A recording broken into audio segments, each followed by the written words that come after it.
On lui avait dit qu'il ne lui restait plus que son enfant et une maison en ruine. Sa femme était montée dans la voiture de l'homme riche, le laissant, lui, un soldat démuni que personne n'attendait. Avant de commencer l'histoire, n'oubliez pas de laisser un like et de vous abonner à la chaîne pour voir plus d'histoires comme celle-ci. « N'essaie plus, tu as perdu », disait-il. Mais lorsqu'il a pédalé à travers la tempête en pleine nuit, serrant contre lui sa fille fiévreuse enveloppée dans sa vieille veste militaire, le monde entier a regardé, en un silence admiratif. Le crépuscule tombait lorsque le bus s'arrêta à la petite gare au bout de la route du village. Personne n'en descendit, à l'exception de James. Il se leva lentement, un vieux sac à dos sur l'épaule, un petit ours en peluche parachutiste à la main. Son uniforme était usé aux épaules, le tissu délavé par les années. Il marqua une pause avant de descendre, prenant une profonde inspiration. L'air portait l'odeur âcre de la terre sèche et des herbes grillées par le soleil. C'était le village où il avait vécu, l'endroit qu'il avait quitté précipitamment un matin pour partir à la guerre. Maintenant, il était de retour, avec l'espoir de retrouver des sourires et des étreintes familières. Le petit chemin de terre menant à son ancienne maison était désert. Seul le bruit du vent sifflant à travers les avant-toits brisés et le grincement de la clôture dans la brise se faisaient entendre. James accéléra le pas. La maison en bois apparut devant lui, ses murs gris tachés, sa peinture écaillée, les tuiles de son toit déchaussées. La cour était envahie par les mauvaises herbes. Les fenêtres étaient cachées par des rideaux tirés, personne ne sortit pour l'accueillir. Il se dirigea vers la porte, serrant l'ours en peluche. Dans son esprit, il imaginait Emily sortir en courant en criant « Papa » et Linda le serrant dans ses bras, pleurant après tant d'années de séparation. James leva la main et frappa.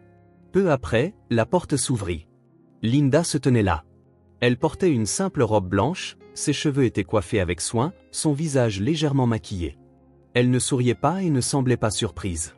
Elle le regarda simplement, puis se pencha pour lui tendre une liasse de papier. « Je suis rentré », dit James, sa voix faible mais claire. Linda ne répondit pas. Dans sa main, elle tenait les papiers du divorce, déjà signés. À l'intérieur de la maison, James vit une valise à roulettes, soigneusement rangée près du mur. Dehors, le bruit d'un moteur se fit entendre. Une Lexus de luxe était garée devant le portail. James prit les papiers, ses yeux fixés sur Linda. « Mais qu'est-ce qui se passe, bon sang ?» Linda baissa les yeux, sa voix était stable, ni haute ni basse. « Je ne vis plus dans cette guerre avec toi. Richard m'attend. Il me donne tout ce dont j'ai besoin, il est toujours là pour moi. Pas de difficulté, pas d'attente. Tu peux élever notre enfant si tu veux. Moi, je ne peux pas. » James resta immobile un instant, sa main se détendit et les papiers tombèrent sur le porche. Il n'eut pas le temps de dire quoi que ce soit qu'une petite voix s'écria « Papa !» Emily sortit en courant de la maison. Elle portait un pull en laine délavé et serrait une vieille couverture duveteuse. Elle courut droit vers James, un large sourire aux lèvres. James s'agenouilla, les bras ouverts. Emily se jeta dans son étreinte, pressant sa joue contre la sienne. Ses cheveux sentaient le soleil et les vieilles choses réconfortantes. James sentit soudain ses yeux piquer. Il serra sa fille fort contre lui, incapable de prononcer un mot. Linda observa la scène, une lueur d'émotion traversa son regard, puis elle se tourna et descendit les marches. La Lexus attendait. Richard était au volant, vêtu d'une chemise blanche, une montre en or au poignet. Il baissa la vitre, jetant un regard à James et Emily comme s'il s'agissait d'un spectacle familier et sans intérêt. « Tu devrais t'habituer. Les gens comme moi sont toujours leur destination. Tu étais trop naïf. » Linda mit sa valise sur la banquette arrière, la portière se referma. La voiture démarra et s'éloigna sur le chemin de terre poussiéreux. James s'affaissa sur les marches, tenant Emily près de lui. Un vent sec balaya le porche, charriant la poussière et le parfum des fleurs sauvages. Il était sans voix. Son cœur semblait aussi vide que la maison abandonnée. Jamais il n'aurait cru que la femme qui avait partagé tant d'années avec lui pourrait si facilement le quitter, lui et la fille qu'elle avait douloureusement mise au monde, juste pour suivre un homme riche. Il pouvait accepter la perte de son amour, mais le lien de la maternité pouvait-il vraiment valoir moins que l'argent de cet homme dans la Lexus? Emily leva les yeux, tendant la main pour toucher le visage de son père. « Tu as mal, papa ?» James hocha doucement la tête, sans rien dire. Non loin de là, quelqu'un s'arrêta. Carla, une stagiaire en journalisme, rentrait à vélo pour rendre visite à sa grand-mère dans le village voisin. Elle freina brusquement. Devant elle, un soldat était assis sur les marches en bois, tenant sa fille dans ses bras. Ses cheveux étaient humides de sueur et de poussière, son regard perdu au loin. Elle ne savait pas pourquoi elle s'était arrêtée, c'était juste cette scène, si silencieuse et pourtant si triste. Carla sortit son téléphone, prit une photo en silence, puis le rangea et poursuivit sa route. James ne la vit pas. Il serra juste doucement Emily, comme pour la rapprocher encore plus de sa poitrine. Cette nuit-là, James alluma un feu dans le poêle à bois. Il fit chauffer une casserole d'eau, se lava les mains, puis porta Emily au lit. La chambre n'avait qu'un ventilateur qui tournait lentement. Il ouvrit son sac à dos, en sortit l'ours en peluche parachutiste et le plaça dans les mains d'Emily. « D'où il vient, papa ?» demanda la petite fille en clignant des yeux. « D'un endroit très lointain. Je t'avais promis de te le rapporter, tu te souviens ?» Emily hocha la tête, serra l'ours contre sa poitrine et s'endormit. James resta assis près du lit, regardant sa fille pendant un long moment. Le vent soufflait depuis la porte. Il se leva, retira les insignes et les grades de son uniforme et les accrocha à un vieux clou sur le poteau de la maison. Les insignes étaient vieux, délavés, comme le temps lui-même. Il s'assit à la table en bois, sortit un petit carnet de son sac à dos et ouvrit la première page. Tapotant légèrement son ongle sur la table, il écrivit la première ligne avec un stylo à billes usé, « Premier jour sur le nouveau front. Unité, père célibataire, âme de soldat. » Le jour n'était pas encore complètement levé et la rosée perlait encore sur le toit de tôle quand James sortit dans la cour arrière. Son souffle formait un nuage dans l'air, les manches retroussées jusqu'au coude. James lava la petite veste d'Emily dans une bassine d'eau froide. L'eau était glaciale, mais il ne broncha pas, il y était habitué. Après l'avoir essorée, il l'accrocha sur une corde au-dessus de la cheminée. Dans la cuisine, le feu crépitait doucement. Dans une vieille casserole en aluminium, une bouillie de maïs mijotait. Il n'y avait rien d'autre pour le petit déjeuner, mais Emily la mangea quand même. Elle ne se plaignit pas de la faim ni ne demanda autre chose. James versa la bouillie dans un bol. Dans un coin de la pièce, Emily dessinait avec des crayons de couleur. Elle ajouta un chapeau au personnage de papa sur son dessin. À côté, une silhouette dans une robe, sans visage, avec les mots « Maman est partie loin » écrits en dessous. James regarda par-dessus son épaule sans rien dire. Le matin, il déposa Emily chez Madame Louise, une voisine habitant 3 maisons plus loin. Elle avait perdu son mari à la guerre, puis son fils de 30 ans dans un accident de voiture. Elle comprenait le silence de James, ne posait pas beaucoup de questions et accepta simplement l'enfant avec ses mots familiers. « Va travailler, jeune père. Cette petite mange bien, elle est très sage. » James se rendit à vélo à l'atelier de mécanique de Tommy. Le travail n'était pas régulier. Certains jours, il faisait des vidanges, d'autres, il soulevait des machines. À midi, il mangeait du pain sec acheté la veille. L'après-midi, il s'arrêtait dans une épicerie pour emballer des légumes et approvisionner les étagères. Le soir, il assurait la garde de nuit de l'entrepôt de la ville. Chaque nuit, il restait éveillé jusqu'à l'aube, puis rentrait chez lui. Son emploi du temps était atypique, mais il lui permettait de gagner assez d'argent pour acheter du lait, des vêtements chauds et payer les médicaments de sa fille, ce qui lui faisait oublier toute la fatigue du travail. La nuit, après une toilette rapide avec de l'eau chauffée au bois, James s'allongeait à côté d'Emily. Elle dormait profondément, serrant l'ours en peluche en uniforme de soldat, un cadeau du jour de son retour. James ouvrit son carnet et écrivit quelques lignes. La maison a une voix d'enfant, mais un vide retentissant demeure. Il avait écrit quelques lettres à Linda, toutes sans reproche, principalement pour donner des nouvelles d'Emily. Aujourd'hui, elle est tombée. Hier, elle a appris à compter jusqu'à 10. Mais il n'en envoya aucune. Pas d'adresse, et plus aucune raison. Souvent, il regardait Emily jouer seule dans la cour, tenant une poupée en bois qu'il avait fabriquée lui-même. La petite fille ne posait pas de questions sur sa mère, mais il savait qu'un vide grandissait dans ses yeux. Ailleurs, dans la grande ville, Carla, la stagiaire en journalisme qui avait photographié James et sa fille, travaillait sur son projet de fin d'études. Le sujet, histoire méconnue. En parcourant les photos de son vieil appareil, elle retrouva celle qu'elle avait prise ce jour-là, James tenant Emily sur les marches, la lumière du soir jetant un éclat doré sur son uniforme, les cheveux de la petite fille en désordre. Un moment si calme et si contenu, comme s'il n'appartenait pas à ce monde. Carla ne la supprima pas. Elle écrivit un message, y joignit la photo et ajouta une note. « Je n'ai pas demandé sa permission, mais si vous lisez ceci, le pays entier connaît votre grandeur. » Elle appuya sur « Partager ». Le message se propagea rapidement, très rapidement. En quelques heures, les journaux en ligne commencèrent à le repartager. De nombreux utilisateurs de X, anciennement Twitter, taguèrent hashtag héros silencieux et hashtag père et fille. Des clips spéculatifs sur le soldat sur les marches apparurent constamment sur TikTok. Les gens demandaient « Qui est-il et qui est cette adorable petite fille ?» L'image d'un père tenant son enfant, le visage las mais le regard serrant fermement la chose la plus importante de sa vie, émut des millions de personnes. Dans une cuisine moderne au comptoir de marbre, Linda prenait son petit déjeuner seule. Sur la table, du pain grillé, du café noir et un iPad affichant les actualités. Les nouvelles passèrent automatiquement à un article titré « Père abandonné par sa femme, élève toujours son enfant au milieu des tempêtes de la vie ». Elle ne le remarqua pas tout de suite, mais lorsque la photo apparut, la photo du jour de son départ, Linda se figea. Elle posa sa tasse de café sur la table, ses mains tremblantes. Ses yeux ne pouvaient quitter l'écran. Le visage de James, son regard à ce moment-là. Elle ne s'était jamais retournée pour le regarder attentivement. Maintenant, elle ne pouvait plus détourner les yeux. L'article en dessous comptait des milliers de commentaires.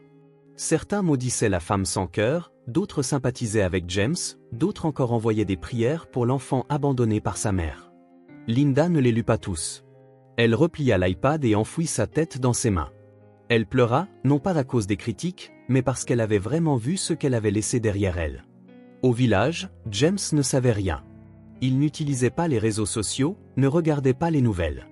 Chaque soir, il réchauffait toujours la casserole de bouillie de maïs, la divisant en 2 bols, un grand et un petit.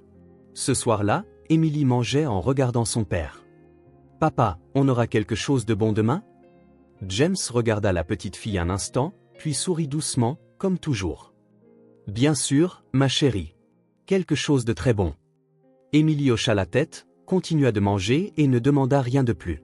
Cette nuit-là, le vent se leva tôt. Le ciel avait été sombre tout l'après-midi. Vers le soir, la pluie commença à crépiter sur le toit de tôle. D'abord de petites gouttes, puis elle devint forte et dense, accompagnée de rafales de vent qui fouettaient les murs de la maison. James coupait du bois sur le porche quand il entendit la toux d'Emily venant de la chambre. Il laissa tomber la hache et se précipita à l'intérieur. La petite fille était allongée sur le lit, le visage rouge, parsemé de sueur.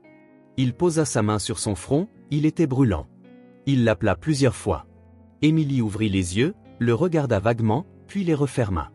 James alla chercher son téléphone, un vieux modèle avec une réception médiocre. Il appela le poste médical le plus proche, mais personne ne répondit. La ligne semblait coupée à cause de la tempête. Il ouvrit l'armoire à pharmacie. La bouteille de sirop pour la fièvre était vide depuis la semaine dernière. La boîte de médicaments restante était périmée. Il serra les poings, prenant une profonde inspiration. James sortit sur le porche, regardant la pluie battante, pensant attendre l'aube. Mais Emily frissonnait sous sa couverture. Il n'y avait plus de temps à perdre. Dans la cabane derrière la maison, il sortit un vieux vélo. Le vélo n'avait pas de frein, ses pneus étaient couverts de rustine. Il vérifia la chaîne, l'huila rapidement et attacha une petite lampe de poche au guidon. Quand il eut fini, il était trempé. Il prit sa plus épaisse veste militaire et y enveloppa Emily. La petite fille délirait, sa tête reposant contre sa poitrine. James utilisa une sangle en tissu pour fixer le panier du vélo, la plaçant confortablement à l'intérieur et la recouvrant d'une fine bâche en plastique. La pluie lui cinglait le visage, le vent soufflait de côté, mais James garda la tête baissée et pédala. Il pédala sur le chemin de terre boueux, traversa le pont en bois, puis la place déserte du village. Emily gémissait doucement. James se pencha vers elle. « Encore un petit effort, ma chérie. On y est presque. » La petite fille entr'ouvrit les yeux et murmura « Papa, ne pleure pas. » James ne répondit pas. Il ne savait pas quand les larmes avaient commencé à couler. Sous l'auvent de l'église, près du poste médical, un jeune homme faisait un direct sur son téléphone. La pluie était trop forte, alors il s'abritait, discutant avec ses abonnés. C'est alors qu'un faible faisceau de lampes de poche perça la pluie. Un vélo s'approcha lentement. Dessus, un homme en vieille veste militaire, penché en avant, pédalait, avec un enfant étroitement enveloppé dans une veste à l'avant. Le jeune homme se figea. Il tourna rapidement son téléphone dans cette direction, chuchotant « Si jamais quelqu'un me demande qui est un héros, je viens d'en voir un ». Il n'avait pas besoin de connaître le nom de cet homme, mais il savait qu'il devait enregistrer ce moment. Quand James arriva au poste médical, sa chemise était trempée, ses cheveux collés à son front. Ses mains tremblaient mais tenaient toujours fermement le vélo. Une jeune infirmière sortit, vit la scène et appela rapidement le médecin. Emily fut emmenée à l'intérieur. James ne suivit pas. Il s'assit dans le couloir, adossé au mur, les bras croisés sur sa poitrine pour se réchauffer. Le froid ne venait plus de sa peau, mais du plus profond de sa colonne vertébrale. Une femme médecin se tenait au bout du couloir, observant James longuement. Elle dit doucement à l'infirmière, « Il est vraiment admirable. » Vers l'aube, la fièvre d'Emily était tombée. James resta au même endroit, ne demandant rien, n'appelant personne. Ce n'est que lorsque l'infirmière lui apporta une tasse de café chaud qu'il leva la main pour l'accepter. « Merci », dit-il très doucement. Par la fenêtre, il pleuvait toujours. La première lueur du jour jetait une lueur pâle sur le carrelage blanc. James regarda dehors, ses yeux brouillés par l'humidité. Il murmura, ne sachant à qui il s'adressait, « Personne ne m'a accueilli à la maison, mais au moins, elle a besoin de moi pour survivre. » Le lendemain matin, le jeune homme publia la vidéo sur TikTok. Le clip montrait un père pédalant sous une tempête, portant son enfant enveloppé dans une veste militaire, la tête baissée, le vélo secoué violemment à chaque nid de poule. La légende était simple, un père pédalant sous la pluie à 3 heures du matin. Toute une vie de sacrifice condensée en une seule image. En quelques heures, le clip dépassa le million de vues. Les journaux commencèrent à le partager. Les hashtags Père Héros et #Guerrier Silencieux se répandirent sur les réseaux sociaux. Les habitants du village confirmèrent que la personne dans le clip était James, un vétéran qui avait servi en Irak et en Afghanistan. Un homme dont personne ne se souvenait du nom, désormais évoqué par tout le pays. Dans un appartement d'un étage élevé de la ville, Richard regardait la télévision. Le clip passa aux informations du matin.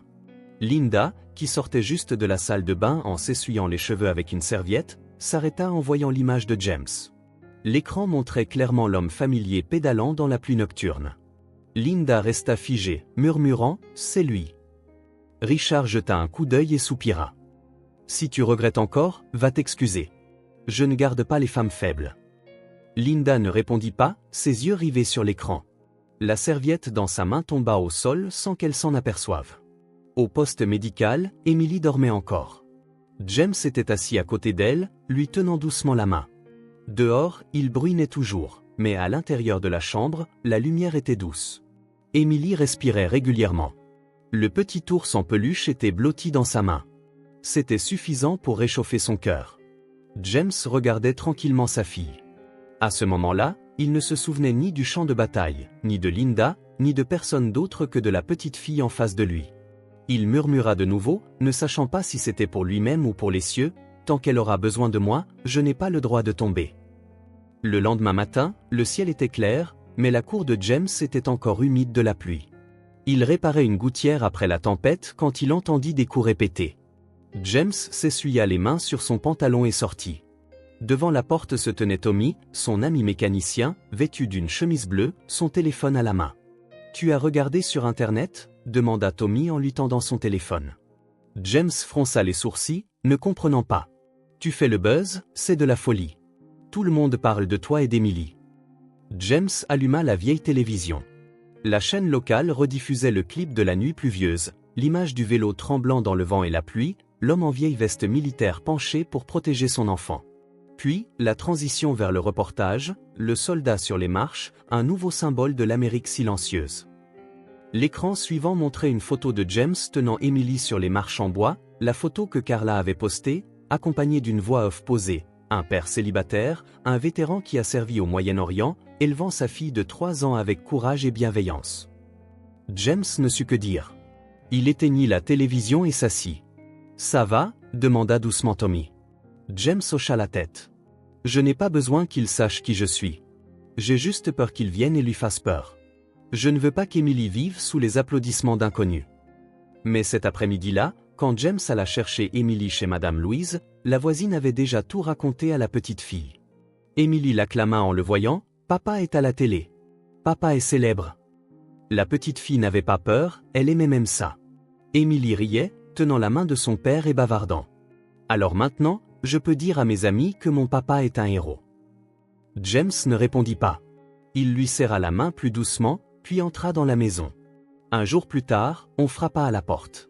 Cette fois, ce n'était pas Tommy. Une femme aux cheveux gris, vêtue d'un manteau fin, se tenait au portail.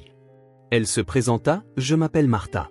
J'écris pour la rubrique Portrait silencieux d'un journal indépendant de Chicago. » James resta silencieux. « Je ne suis pas venu pour faire de vous une attraction, » continua-t-elle. « J'ai aussi eu un enfant qui est mort pendant la guerre en Irak. Depuis, je n'écris que sur ceux dont on ne parle pas. » Martha poursuivit, « Je pense que beaucoup de gens ont besoin de savoir que des personnes comme vous continuent de se battre. Pas avec des fusils, mais avec leurs mains, leurs pieds et leur amour. » Un instant plus tard, James ouvrit le portail et l'invita à entrer. Ils s'assirent sur le porche. Pas d'enregistreur, pas d'appareil photo. Juste une conversation, les yeux dans les yeux. L'article de Martha fut publié 3 jours plus tard avec le titre « Un soldat qui n'est pas tombé, mais qui s'est relevé dans la vie de tous les jours ». L'article n'utilisait pas de langage fleuri. Il racontait simplement l'histoire, le père pédalant sous la tempête, sa fille demandant « Papa, ne pleure pas », puis des scènes de lui lavant les vêtements à la main, cuisinant de la bouillie de maïs, apprenant à sa fille à écrire avec un crayon court. À la fin de l'article, une citation de James, « Je n'ai besoin des louanges de personne. J'ai juste besoin que ma fille vive dans la dignité. » L'article se propagea encore plus vite que le clip précédent. Cette fois, non seulement les réseaux sociaux, mais aussi les organisations caritatives s'en mêlèrent.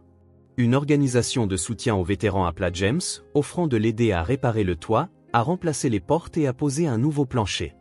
Une autre organisation proposa de couvrir les frais de scolarité d'Emily jusqu'à l'université. Un petit groupe de vétérans invita James à devenir conseiller spirituel, pas un travail de bureau, mais des sessions de discussion avec de jeunes soldats fraîchement démobilisés, ceux qui étaient encore perdus. James ne répondit pas immédiatement. Il était assis dans la cuisine, regardant la liste des emplois envoyés par l'organisation. Un instant plus tard, Emily entra, tenant un dessin fraîchement colorié. « Papa, si tu fais ce travail, tu n'auras plus à travailler la nuit, n'est-ce pas ?» James pliait la lettre l'invitant au nouvel emploi quand il entendit sa fille poser la question. Il leva les yeux. La lampe de bureau éclairait les cheveux en désordre d'Emily, ses yeux ronds et clairs comme 2 gouttes d'eau, attendant une réponse, pas seulement des mots, mais de l'espoir. James resta silencieux quelques secondes. Dans son esprit, il revit les images des nuits froides à garder l'entrepôt, des matins à laver le linge dans l'eau glacée, et des fois où il tenait sa fille endormie sur son épaule, trop fatiguée pour dîner. Il regarda sa fille, puis les petites mains posées sur ses genoux, chaudes et confiantes. Il hocha doucement la tête, comme s'il avait peur de briser le rêve que sa petite fille nourrissait. « Oui, probablement pas. » Emily sourit. « Alors je ferai un autre dessin avec papa en chemise, plus en uniforme plein d'huile. » James gloussa, puis attira doucement sa fille plus près, la serrant dans ses bras. Ses yeux étaient légèrement humides, mais sa voix resta stable. « Je ferai de mon mieux pour porter une belle chemise pour que tu la dessines, d'accord ?»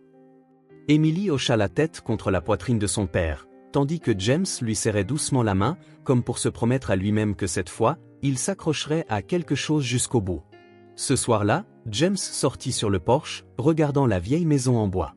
Le toit qui fuyait était temporairement couvert d'une bâche, les murs en bois avaient des clous desserrés, la porte grinçait à chaque rafale de vent. Il n'en avait pas honte, mais pour la première fois depuis longtemps, il pensa à la réparer correctement. Pas pour que les étrangers la voient, mais pour qu'Emily ne se réveille plus en sursaut à cause de la pluie tombant sur son lit. Il se retourna, regardant par la fenêtre à l'intérieur de la maison. Emily coloriait, le dos légèrement voûté, les lèvres pincées de concentration. À côté d'elle, l'ours en peluche parachutiste, maintenant effiloché, un œil en moins. James murmura pour lui-même, s'il n'y a qu'une seule victoire dans une vie, c'est celle-ci. En fin de matinée, le village était calme. Le ciel était couvert d'une fine couche de nuages gris. Une légère brise soufflait sur le chemin de terre, balayant quelques feuilles jaunes sur l'herbe du bord de la route. Une voiture de location argentée s'arrêta près du vieil arrêt de bus, l'endroit où, plus d'1 an auparavant, James était descendu. Linda ouvrit la portière et sortit. Personne n'était avec elle.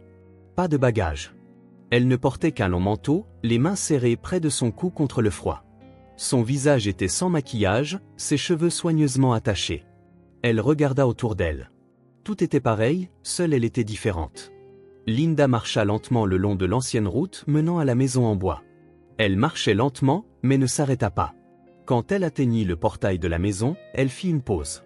Dans la cour, il y avait un tricycle bleu auquel pendait un carillon fabriqué avec de vieilles cuillères en acier inoxydable. Au milieu des mauvaises herbes, un jeu de lancer d'anneaux en bois gisait incliné. Elle regarda ces objets, sachant immédiatement qui avait joué avec et qui n'en avait pas été témoin. Le bruit de sandales traînant sur le ciment résonna derrière elle.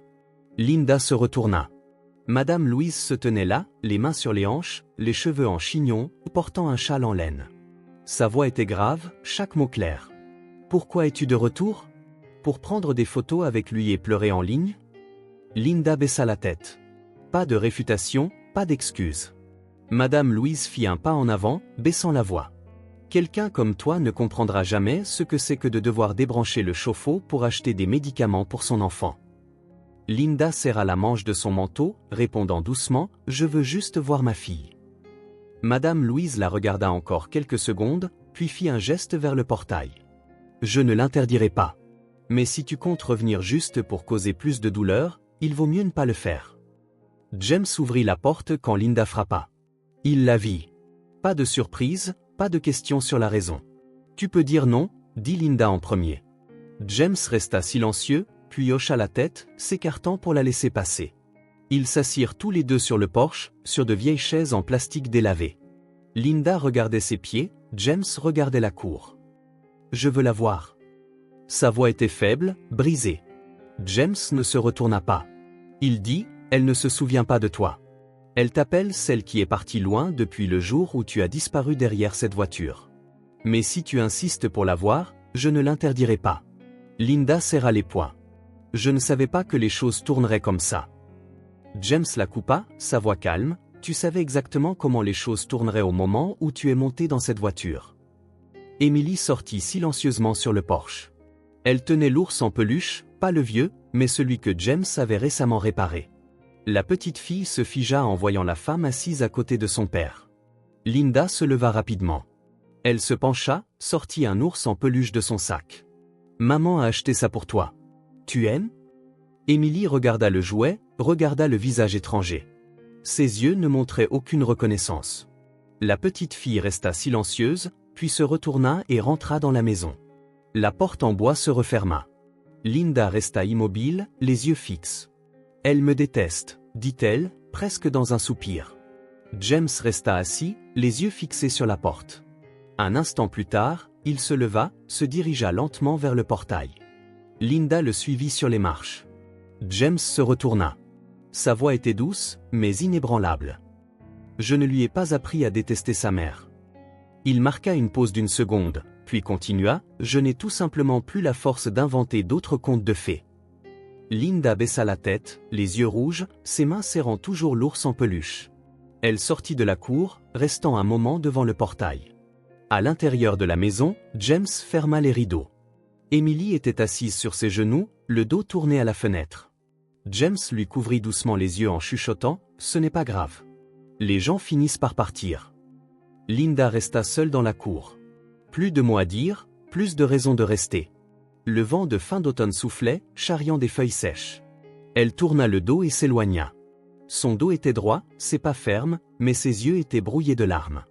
Au bout de la route, Linda s'arrêta au coin d'une clôture tordue, d'où elle pouvait apercevoir la cour de James sans être clairement vue. Elle se tenait derrière un petit eucalyptus, tenant toujours l'ours en peluche. L'objet semblait lourd dans sa main, pesant sur son cœur. Elle vit James tenir Emily alors qu'il rentrait à l'intérieur. Son dos était toujours robuste, mais plus aussi droit qu'auparavant. Les épaules qui avaient autrefois porté un fusil peinaient maintenant juste pour tenir un enfant et un monde juste assez sûr pour elle. Au loin, quelques villageois passaient, s'arrêtant pour discuter près du portail de la maison. Ils pointaient le toit presque effondré, se demandant s'ils devaient contribuer à le réparer correctement. Linda écoutait, mais n'osait pas s'approcher. Elle savait que si elle faisait un pas de plus, peut-être que personne ne maintiendrait plus son regard silencieux envers elle. Elle resta là jusqu'à ce qu'il commence à faire nuit, puis elle se tourna et s'éloigna silencieusement. Dans son esprit, une seule pensée restait profondément ancrée, impossible à déloger. Si j'avais attendu un jour de plus, une semaine de plus, les choses auraient-elles été différentes? Quelques jours plus tard, la maison en bois où vivaient James et Emily commença à résonner du bruit des marteaux et des scies à chaîne. Ceux qui venaient aider ne s'annonçaient pas, et personne ne leur demanda de s'inscrire. Ils venaient parce qu'ils en avaient assez vu. Tommy, le propriétaire de l'atelier de mécanique, l'ami silencieux de James, coordonnait tout. Il ne demanda pas l'avis de James, il envoya juste un message simple. « Tu as rafistolé un vélo cassé pour sauver ta fille. Maintenant, laisse-nous rafistoler ce toit. » Les jeunes du village apportèrent des planches de bois, des électriciens se portèrent volontaires pour refaire les anciennes connexions, et les plus âgés repeignirent les murs de la maison d'un blanc pâle, remplaçant le vieux bois gris et moisi. Un groupe de l'organisation des vétérans envoya de nouveaux meubles, pas modernes, mais solides et propres. James n'avait pas l'habitude d'avoir autant de monde autour de lui. Il se contentait de regarder, de les remercier humblement, puis retournait à ses propres tâches. Cuisiner, aller chercher sa fille, nettoyer. Le soir, quand Émilie entra dans la maison, elle leva les yeux vers le plafond maintenant étanche, la lumière douce au lieu de vaciller comme avant. Elle regarda le nouveau plancher en bois, souriant largement. « Papa, le plancher de notre maison ne grince plus. » James gloussa. Il prit Émilie dans ses bras, collant son dessin sur le mur du salon. Sur le dessin, une maison blanche, de la fumée s'échappant de la cheminée, et deux silhouettes, une grande et une petite. « Ils disent que papa est un héros, » murmura Émilie. James pencha doucement la tête, regardant sa fille. Une légère brise souffla, faisant volter les cheveux fins d'Émilie sur son front. Pendant une brève seconde, il sentit son cœur se serrer. Pas de tristesse, mais d'un calme soudain qui monta comme une lame de fond. Il avait déjà entendu cette phrase, des journalistes, des passants, même des autorités de la ville. Mais quand sa fille le dit, non pas avec admiration, mais dans un murmure aussi doux qu'un message, il sentit une boule se former dans sa gorge. Il ne se voyait pas comme un héros. Il voyait seulement qu'il avait échoué dans son mariage, dans le maintien de son foyer, dans ces nuits où son enfant dormait dans le froid. Il s'était agenouillé sous la pluie, avait crié dans ses rêves pour des visages qu'il n'avait pas pu sauver. James serra doucement la petite main posée dans la sienne. Cette main lui faisait confiance sans raison, une confiance faite de son existence fragile et d'un cœur désintéressé. Il se pencha, déposa un baiser sur son front, sa voix rauque mais chaude. « Je ne sais pas ce que je suis, mais si tu me vois comme ça, j'essaierai d'en être digne. » Pendant ce temps, ailleurs en ville, Linda était assise dans le petit bureau d'un avocat au 2e étage d'un vieil immeuble. Elle portait une chemise blanche, les yeux gonflés par le manque de sommeil. Sur la table, une requête au tribunal pour obtenir un droit de visite, accompagnée de documents prouvant son emploi, sa résidence et sa situation financière. L'avocat feuilleta les pages, hochant la tête, puis lui rappela « Vous devriez vous préparer. L'opinion publique n'est pas de votre côté. » Linda hocha simplement la tête. Elle savait que le dernier article en ligne la qualifiait de « fantôme en tant un héros », avec des centaines de commentaires ouvertement désobligeants. Mais elle soumit quand même la requête, non pas pour retrouver son honneur, seulement pour avoir une chance d'entendre sa fille l'appeler maman. Le jour de l'audience, il ne pleuvait pas, mais le vent était si froid que les gens devaient serrer leurs manteaux autour de leur cou. Le palais de justice local était simple, peu peuplé, avec seulement quelques résidents curieux assis pour observer. Linda apparut avec son avocat, vêtue d'une robe foncée à manches longues, sans maquillage. James arriva seul, sans avocat, sans personne pour l'accompagner. Il portait une chemise blanche, un pantalon noir usé et tenait une liasse de papier, les dessins d'Émilie. Lorsqu'on l'interrogea, James se leva, sa voix calme. De quelques secondes, puis regarda directement le jury. « Mais s'il vous plaît, ne laissez pas un enfant rencontrer à nouveau ce qui lui a causé de la douleur. » La salle devint silencieuse. Personne ne contesta cette déclaration. La décision du tribunal fut annoncée en fin d'après-midi. La demande de visite était rejetée. La raison, la séparation trop longue et le lien entre la mère et l'enfant n'étaient pas assez forts pour être rétablis dans les circonstances actuelles. Linda ne montra aucune réaction, pas de pleurs bruyants, pas de protestation. Elle resta assise, immobile, les mains sur les genoux, le regard vide. Elle resta ainsi longtemps, jusqu'à ce que le greffier du tribunal l'interpelle. Alors, elle se leva tranquillement, baissa la tête et quitta la salle. Sur le chemin du retour, Linda passa devant la maison de James. Elle n'avait pas l'intention de s'arrêter, mais en passant devant la fenêtre, elle fit une pause. À l'intérieur, Émilie était assise par terre, coloriant avec des crayons de cire. Sur le papier, un dessin de 2 personnes, papa et moi. Pas de mère. Un cœur était dessiné sur le toit avec « Notre maison » écrit en dessous. Linda regarda longtemps, puis baissa la tête et continua de marcher. Elle ne se retourna pas. Le vent de l'après-midi balayait la vieille rue, soulevant doucement l'ourlet de son manteau. Les bruits de la maison derrière elle parvenaient encore, faibles mais clairs, le grattement des crayons sur le papier, le bruit des pieds d'Emily courant vers son père quand James l'appelait. Linda marcha lentement, comptant presque chaque pavé du trottoir. Elle passa devant le mur repeint, là où la moisissure et la peinture écaillée avaient autrefois marqué les années. Maintenant, tout changeait peu à peu, mais l'affection familière dont elle avait le plus besoin, aucune peinture ne pouvait la couvrir.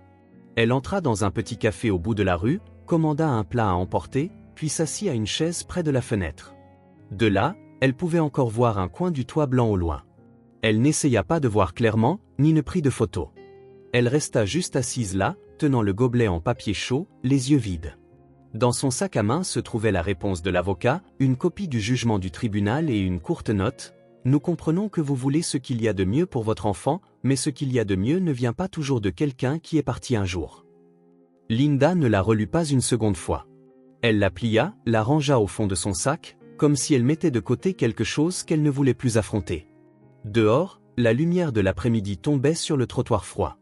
Elle savait que sur la route devant elle, personne ne lui tiendrait la main et personne ne l'attendrait au bout. Après avoir quitté le palais de justice, Linda retourna en ville. Le trajet en bus jusqu'à son ancien appartement dura près de 5 heures, mais elle ne se souvint pas clairement du voyage. Elle somnola un peu dans le bus, ouvrant les yeux au milieu des faibles lumières jaunes des rues et des autoroutes vides. Le lendemain, Richard apparut à une soirée pour le lancement de nouveaux partenaires. Linda l'accompagnait. Elle portait toujours la robe exacte qu'il avait choisie, maintenant une distance d'1 pas, mais n'était plus présentée par son nom. « Elle est avec moi », dit Richard quand quelqu'un demanda. Rien de plus, rien de moins. Quand une femme âgée demanda innocemment, « Avez-vous des enfants, vous deux ?» Richard sourit simplement. Bien sûr que non. En fait, elle en a un, mais ça ne vaut guère la peine d'en parler. Linda se tenait à côté de lui, serrant le verre de vin dans sa main. Son cœur était plus froid que le champagne qui tourbillonnait dans sa bouche. La semaine suivante, Richard commença à dormir dans son bureau. Il se voyait à peine pendant la journée. Linda essayait toujours d'agir normalement, mais la table à manger pour deux n'accueillait plus qu'une seule personne. Elle recommença à manger seule comme avant, mais cela ne semblait plus aussi confortable. Un soir, Linda rentra tard. En entrant dans la chambre, elle vit sa valise de vêtements déjà placée devant la porte. Richard était assis dans un fauteuil, tenant un verre de vin. Sans la regarder, il dit « Tu pensais que tu avais encore de la valeur ? Sans moi, tu serais encore en train de balayer le sol dans ce taudis. » Linda resta silencieuse, traîna sa valise jusqu'au salon et ferma la porte. Des scandales financiers commencèrent à apparaître dans les médias. Quelques semaines plus tard, un grand projet de Richard fut poursuivi en justice par des investisseurs. L'entreprise était en difficulté, la presse l'entourait. Richard perdit son sang-froid, jetant son téléphone contre le mur en voyant un article avec la photo de James et Emily circuler à nouveau. Dans le clip, il y avait un segment où James disait « Je n'ai aucune rancune, je m'accroche juste à celle qui a besoin de moi ». Richard jeta un coup d'œil à Linda, sa voix moqueuse « Tout s'est effondré au moment où tu as montré ton visage en larmes en ligne. Les médias ont déterré de vieilles photos, m'entraînant dans ta chute. Humiliant. » Linda ne se défendit pas. Elle savait que dans les yeux de Richard, elle n'avait jamais été quelqu'un à garder, juste une image attachée, utilisée puis jetée. Cette nuit-là, Richard rentra tard, sentant l'alcool. Il jeta ses clés sur la table et dit directement « Demain, fais tes valises. Ne me laisse pas te voir ici quand je reviendrai. » Pas de cris, pas d'insultes supplémentaires, mais il n'y avait plus rien à sauver. Linda ne discuta pas. Le lendemain matin, elle quitta l'appartement avec 2 petits sacs de voyage et un vieux sac à main en cuir. Personne ne lui dit au revoir, personne ne la regarda partir. Linda sortit lentement du hall de l'immeuble de luxe, portant la petite valise que Richard lui avait lui-même préparée. Les portes vitrées se refermèrent derrière elle sans un bruit d'adieu, sans un regard. Elle prit un taxi et tourna en ville pendant près d'1 heure, incertaine de sa destination. Chaque endroit où elle s'arrêtait était une location à court terme, plus chère que les dîners à moitié mangés que Richard laissait derrière lui. Finalement, Linda choisit une chambre au 4e étage d'un vieil immeuble près de la gare. La chambre était exiguë, sentait l'humidité, et les murs étaient tachetés comme quelqu'un de longtemps oublié. Elle posa sa valise sans allumer la lumière. Elle s'assit juste sur le bord du lit. La lumière de l'extérieur filtrait, illuminant le miroir poussiéreux. Elle se regarda, puis laissa échapper un soupir qui semblait être toute sa poitrine s'effondrant sur le carrelage. Après un long moment, Linda se leva, ouvrit son sac à main et sortit une mince liasse d'argent, ce qui restait après ses dépenses extravagantes lorsqu'elle vivait avec Richard. Pas assez pour une semaine de loyer si elle voulait manger décemment. Elle se rassit sur le lit. Cette fois, elle n'essaya pas de se retenir. Enfouissant son visage dans un oreiller, les sanglots éclatèrent en halètements saccadés et tremblants, comme si des années de dorlotement s'effondraient maintenant sur elle. Elle ne pleurait pas parce que Richard l'avait rejetée. Elle pleurait parce qu'elle s'était volontairement mise dans cette position, par son choix, en tournant le dos à son mari, à son enfant et à elle-même. Maintenant, toutes les portes qui s'étaient autrefois ouvertes pour elle s'étaient refermées. Une semaine plus tard, elle retourna dans son ancien village. Sans prévenir personne, sans rendre visite à personne. Elle s'arrêta juste sous l'arbre, en face de la maison de James, d'où elle pouvait encore voir la cour de loin. Elle se tenait derrière la cime basse de l'arbre, regardant Emily faire du vélo dans la cour. La petite fille riait, les cheveux détachés, son t-shirt blanc taché de boue, portant des sandales en plastique rouge. James était assis à quelques pas, sciant du bois, levant parfois les yeux et appelant sa fille pour qu'elle s'écarte. Linda resta là très longtemps, immobile, n'ayant pas le courage de franchir le portail, mais incapable de détacher son regard. Un instant plus tard, James leva les yeux. Son regard passa devant l'eucalyptus. Il la vit, mais ne dit rien. Il se leva simplement, rentra à l'intérieur et ferma les rideaux. En fin d'après-midi, Linda longea la route jusqu'à l'ancien arrêt de bus, ne sachant pas s'il y avait un bus pour retourner en ville ce jour-là. Elle n'était pas pressée, ses pas étaient lents. Elle entra dans le petit parc du centre-ville où elle avait emmené Emily jouer pour la dernière fois avant de partir. Le vieux banc de pierre, à la peinture écaillée, était toujours sous l'arbre ancien. Elle s'assit. Dans sa main, une vieille photo, une impression de l'article de journal lorsque James avait été présenté dans les médias. Elle la pliait toujours en trois, la gardant dans son portefeuille. Maintenant, elle la déplia. Le papier était froissé, les coins de la photo délavés. Elle serra la photo contre sa poitrine, baissa la tête. Au début, il n'y avait pas de son, juste ses épaules qui tremblaient légèrement, comme une toux sans fin. Mais ensuite, les sanglots éclatèrent, un rugissement brisé, plus retenu. Les larmes coulaient sur ses joues, tombant même sur le bord de la photo. Linda n'avait plus la force de les essuyer. Elle pleurait comme si le monde entier avait explosé et qu'elle était la seule survivante. Linda resta assise, tenant la vieille photo, les yeux fixés sur le papier usé. Le vent de fin d'après-midi soufflait, apportant l'odeur de la terre humide et le bruissement des feuilles sèches. Ces petits bruits ramenaient des souvenirs comme des vagues. Le rire d'Emily la première fois qu'elle apprit à marcher, James la réconfortant doucement pour qu'elle s'endorme après une toux nocturne, et le bruit de la porte se fermant le jour où elle est montée dans la voiture avec Richard. Elle ouvrit son sac à main et sortit un petit carnet marron. Sur la première page, une écriture soignée, le carnet d'Emily, écrit par Maman pour toi. En dessous, des passages courts et décousus, pas un journal intime, juste des pensées fragmentées. Aujourd'hui, tu as eu 4 ans. Je l'ai manqué. Tu aimes le bleu, comme les yeux de papa. Si tu savais pardonner, me pardonnerais-tu? Elle ne savait pas où elle irait après le parc. Plus d'appartement et aucun autre endroit assez calme pour réfléchir. Mais elle ne voulait pas non plus quitter le village pour l'instant. Même si elle ne pouvait pas entrer dans cette maison, elle voulait toujours être proche, même si ce n'était que s'asseoir sous un arbre ou voir les lumières de loin, sachant que son enfant grandissait dans un monde paisible auquel elle ne pouvait pas contribuer. Retour à James et sa fille.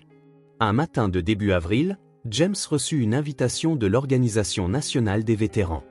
Une enveloppe blanche, soigneusement imprimée. À l'intérieur, une invitation formelle avec un léger filigrane. Monsieur James Logan, vétéran, est cordialement invité au séminaire La guerre et ce qui reste. James lut la lettre, puis la laissa sur la table. Il ne dit rien. Ce soir-là, en lavant les cheveux d'Emily, la petite fille demanda « Tu y vas, papa ?»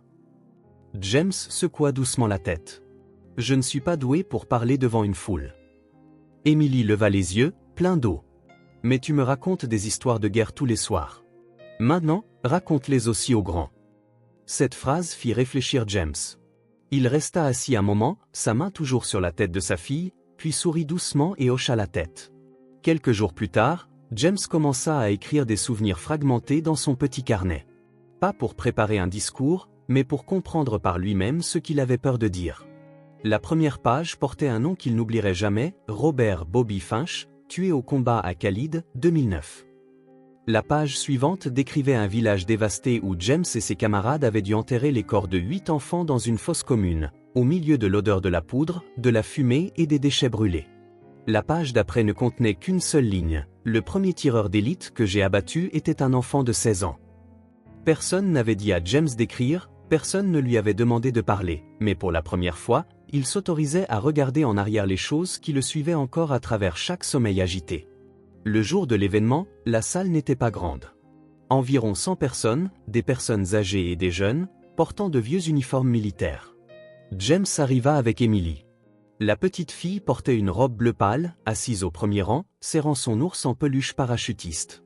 Lorsqu'il fut invité à monter sur scène, James n'avait pas de papier, pas de discours préparé. Il se tenait là, calme, sa voix stable. Je ne vais pas parler de tactique ou de cartes. Je vais parler de Bobby, celui qui riait le plus fort dans l'unité, mais qui fut le premier à tomber. Je vais parler de la nuit où je me suis assis à côté d'un enfant de 16 ans, sachant que j'étais la raison pour laquelle il ne grandirait plus. Et je vais parler de la vieille maison où je suis retourné. Pas de bombardement, pas de bombes, mais chaque jour, je dois me battre pour que ma fille dorme paisiblement. La guerre ne se termine pas lorsque les armes se taisent. Elle vous suit dans votre lit, dans vos repas, et même dans les rêves de votre fille. Toute la salle se tut. Après un long moment, quelqu'un applaudit, puis tout le monde se leva, applaudissant très longtemps. Quelques semaines plus tard, Emily entra officiellement en grande section de maternelle. James lui tint la main jusqu'à la grille de l'école le premier jour. La petite fille s'y accrocha très fort, ne voulant pas lâcher. Ce n'est que lorsque la maîtresse sortit, sourit et se pencha pour lui demander son nom qu'Emily finit par lâcher prise. La maîtresse remarqua qu'Emily était spéciale. La petite fille pouvait lire des livres pour enfants destinés aux 8 ans, savait plier un avion en papier parfait et dessinait toujours un grand homme en uniforme militaire à côté d'elle. Le dernier vendredi après-midi du mois, Linda se tenait à environ 10 mètres de la grille de l'école. Elle ne s'approcha pas, ne laissa personne la voir. Elle portait un vieux manteau, tenant un petit carnet marron, toujours le carnet d'Emily. Lorsque la sonnerie de sortie retentit, les élèves sortirent en masse et James apparut. Emily courut vers lui, acclamant quelque chose de joyeux. Ils se tinrent la main, marchant et parlant. Linda regarda simplement en silence. Emily passa sans la voir. La petite fille avait un peu grandi, ses cheveux étaient plus longs, sa démarche plus assurée, mais ses yeux étaient toujours aussi brillants que lorsqu'elle était petite. Linda baissa la tête, se détournant avant que James ne puisse la voir. Ce soir-là, pendant le dîner, Emily demanda « Papa, est-ce que ma maman est toujours en vie ?» James marqua une pause. Il regarda sa fille, puis tourna son regard vers la fenêtre, où la lumière jaune se reflétait sur le mur blanc fraîchement peint. Il répondit lentement, sans éviter la question. « Ta maman est toujours là.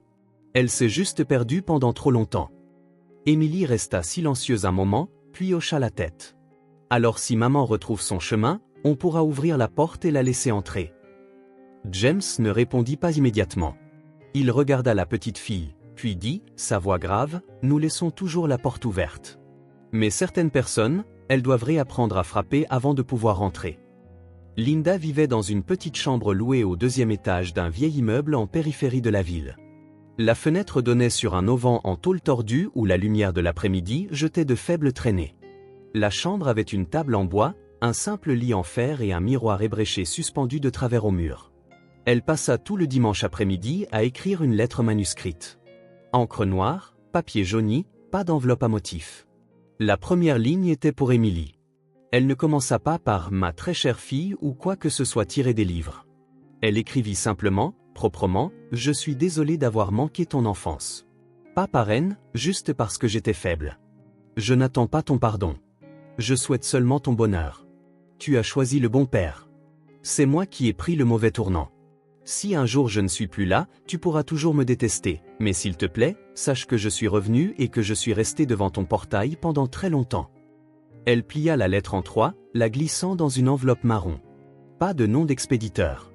Tard cette nuit-là, lorsque les lampadaires de la ville furent éteints, Linda se dirigea silencieusement vers la maison de James. Le vent était frais. La lumière de la cuisine de sa maison était encore allumée. Peut-être qu'il faisait la vaisselle ou réconfortait Emily pour qu'elle s'endorme. Elle passa sans s'arrêter. Elle se pencha juste, glissa doucement la lettre dans la fente de la boîte aux lettres, puis se retourna et s'éloigna immédiatement, sans s'attarder. De l'intérieur de la maison, James avait vu une ombre devant le portail. Il se tenait derrière le rideau, n'ouvrant pas la porte, n'appelant pas de nom. Il regardait simplement le vent soulever doucement l'ourlet du manteau de Linda alors qu'elle s'éloignait, puis engloutir son ombre dans l'obscurité. Le lendemain matin, Emily sortit en courant pour prendre le courrier comme d'habitude. Dans la pile de lettres, il y avait une enveloppe sans adresse. La petite fille l'ouvrit, voyant une écriture manuscrite. Certains mots qu'elle comprenait, d'autres non. « Papa, qui a écrit cette lettre pour moi ? Je ne comprends pas tout. » James la prit, la lut. Il reconnut l'écriture dès la première phrase. Il ne dit rien, caressa doucement la tête de sa fille, puis dit « Cette lettre a été écrite par quelqu'un qui regrette profondément ce qui s'est passé. » Cette nuit-là, après qu'Emily se soit endormie, James s'assit dans le salon, relisant la lettre. Il ne pleura pas, ne fut pas en colère. Il resta juste assis très longtemps, regardant chaque trait de l'écriture, comme s'il entendait la voix de l'auteur murmurer à travers le papier. La fin de la lettre disait « Si un jour je disparais, s'il te plaît, dis-lui que j'ai essayé de revenir. » James ferma la lettre. Il ne la déchira pas, ne la brûla pas. Il l'enveloppa soigneusement dans un petit sac en tissu, puis la plaça dans une boîte en bois fermée à clé où il gardait les choses qui n'étaient pas destinées au présent, de vieilles photos, des lettres de soldats, et maintenant, quelque chose qu'il ne savait pas comment nommer. Le mois suivant, Emily eut officiellement 6 ans. Elle ressemblait de plus en plus à Linda, calme, introvertie, parlant peu. Elle ne dessinait plus autant qu'avant. Maintenant, elle écrivait dans un petit carnet rose. Elle écrivait des phrases courtes, beaucoup de ratures, mais le sens était clair. James trouva une page écrite à l'encre, « Si maman revient, je lui pardonnerai. Mais maman devra attendre très longtemps. Je dois voir si maman restera là assez longtemps. » Il ferma le carnet, ne dit rien à Emily, lui remonta juste la couverture, puis s'assit près du lit pendant très longtemps. Un matin de week-end, Linda quitta la ville. Personne ne sut où elle allait, pas de message pour qui que ce soit. Elle ne laissa rien derrière elle, sauf une lettre qui avait été lue. James se tenait sur le porche, tenant une tasse de café froid. Il regarda le bus prendre le dernier virage de la ville, où les arbres d'automne se dressaient nus. Le vent soufflait, balayant quelques feuilles jaunes sur le sol. Il murmura, sans s'adresser à personne, ne sachant si c'était pour lui-même ou pour celle qui était partie, « Je pardonne, mais la petite a besoin de plus de temps. Elle a besoin de voir si tu resteras là assez longtemps. » La ville entra paisiblement en décembre. La neige n'était pas encore tombée, mais une fine brume flottait comme un linceul blanc sur chaque toit. Dans la maison en bois au bout de la rue, pour la première fois depuis de nombreuses années, un petit sapin fut placé dans le salon. Emily choisit chaque ornement en plastique du magasin de la ville, les attachant personnellement aux branches avec du fil de laine. James l'aida à enfiler des guirlandes scintillantes autour. La cheminée brûlait régulièrement. L'odeur de pain sec, d'écorce d'orange grillée et de pain légèrement brûlé se mélangeait, créant un arôme familial indescriptible. La veille de Noël, James donna une petite boîte à sa fille. À l'intérieur, une écharpe en laine marron pâle, légèrement inégale, un peu duveteuse, mais chaude. Emily lui serra le cou doucement en disant « Tu as tricoté ça pendant longtemps, n'est-ce pas papa ?» James hocha la tête en souriant. « 3 mois. Chaque fois que j'avais les mains libres, je tricotais. Ça s'en mêlait souvent, mais je n'ai jamais abandonné. » Le lendemain, la maternelle organisa sa cérémonie de fin d'année. Les parents étaient assis en rangée au milieu des lumières jaunes et chaudes. C'était au tour d'Emily de parler. La petite fille se tenait droite, tenant un morceau de papier plié, lisant clairement « Mon papa n'est pas le Père Noël, mais il sait comment réparer les voitures, les jouets et mon cœur chaque fois que je suis triste. Papa ne vole pas dans le ciel, mais il a traversé la guerre et il est revenu pour être mon soutien. » La maîtresse s'avança, tendant à James un dessin qu'Emily avait fait des semaines auparavant. Une petite maison blanche, sa porte grande ouverte, et à l'intérieur, 2 personnes. Un homme grand et une petite fille aux yeux plissés par un sourire. Le ciel était coloré d'un bleu profond. Pas de mer, mais plus de pluie. James était maintenant la personne que la ville appelait chaque fois qu'on avait besoin d'aide. Il enseignait à un groupe de jeunes hommes comment réparer des vélos, souder et installer des câblages électriques. Les gens ne l'appelaient plus le soldat, mais James, celui qui maintient tout le village calme. Tommy plaisantait, « Avant, tu étais un tireur d'élite, maintenant tu tires des clous et tu touches à chaque fois. » James souriait simplement. Il ne parlait plus du passé, ni ne l'évitait. Il était toujours là, niché entre ses mains calleuses, le mal de dos la nuit, mais ce n'était plus un fardeau. Une fin d'après-midi d'hiver, alors que les premiers flocons de neige commençaient à tomber, Émilie ouvrit le tiroir de la bibliothèque et sortit une photo encadrée. Elle la prit, s'assit sur les genoux de son père et demanda « Es-tu triste quand tu regardes cette photo ?» James regarda la photo, celle de lui tenant Émilie sur les marches, ses yeux encore remplis de larmes, son vieil uniforme et la maison délabrée derrière eux. Il resta silencieux quelques secondes, puis dit « Non. Parce qu'à partir de ce moment-là, nous avons vraiment commencé à vivre. » Émilie hocha la tête, ne demandant plus rien. Dehors, la neige tombait régulièrement. La petite maison n'avait plus de vent soufflant à travers son toit. Dans la lumière jaune et chaude, des rires d'enfants résonnaient, s'estompant dans la nuit d'hiver, plus chaud que n'importe quelle flamme. L'histoire de James et Emily n'est pas seulement le souvenir de guerre d'un soldat, mais la preuve qu'il y a des batailles plus silencieuses, menées dans une vieille maison, dans une nuit pluvieuse, quand un père solitaire doit apprendre à aimer, protéger et pardonner avec des mains calleuses et un cœur qui n'a jamais eu le temps de guérir complètement. Tous ceux qui partent ne sont pas mauvais, tous ceux qui restent ne sont pas des héros. Mais il y a des gens qui, bien qu'ils soient tombés, choisissent de se relever à cause des yeux d'un enfant qui les regarde et prononce deux mots, « Papa ». Que pensez-vous de cette fin? Si vous étiez James, pardonneriez-vous? Si vous étiez Emily, seriez-vous assez grande pour comprendre?